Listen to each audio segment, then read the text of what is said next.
Le gouvernement gabonais s'est défendu d'agir sur instruction des institutions financières internationales en réaction à tous les commentaires relatifs à l'annonce de ces mesures d'austérité. Elle découlerait, selon l'exécutif, d'une analyse froide en interne faite par ses propres experts réunis récemment en talk force. L'État avoue qu'il est en difficulté et pour relever la tête, il s'impose des mesures fortes en situation exceptionnelle. L'effectif des cabinets ministériels passera de 24 personnes en moyenne à 16 personnes dès la mise en œuvre de cette réforme. Aussi, les postes suivants seront désormais supprimés. Tous les postes de deuxième adjoint dans toute l'administration, y compris à la présidence de la République. L'exécutif a également pris la décision de réduire la taille du gouvernement. Je l'ai dit plus haut.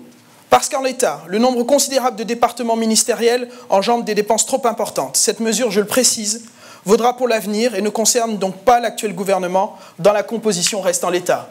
Les Gabonais qui se demandaient si la partie n'a pas été préférée à l'action apprennent que l'exécutif va se faire violence. Ça devait se faire déjà depuis un certain moment. Puis voilà, moi je salue cette décision. Mais c'est ce sur quoi le gouvernement devait s'atteler. Parce que le Gabon, c'est un petit pays, on n'a pas besoin de 50 ministres. Non, c'est un très petit pays avec un potentiel immense. Pour justifier ces réformes, l'État assure que leurs bénéfices doivent garantir la justice sociale, promouvoir l'emploi et relancer l'économie. Mais les ONG de consommateurs s'inquiètent déjà de leur impact sur le panier de la ménagère.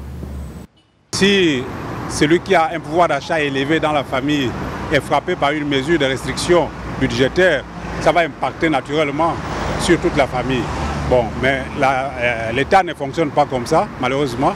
L'État fonctionne sur la base des règles de droit.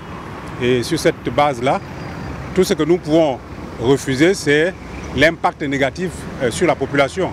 Plus jamais les choses ne se passeront comme avant. À entendre le porte-parole de la présidence gabonaise, les fonctionnaires doivent apprendre à se serrer les ceintures car dès fin juillet prochain, la nouvelle régulation de la fonction publique s'imposera à tous. Ici, Libreville, Ismaël Obianzé pour Medi 1 TV Afrique.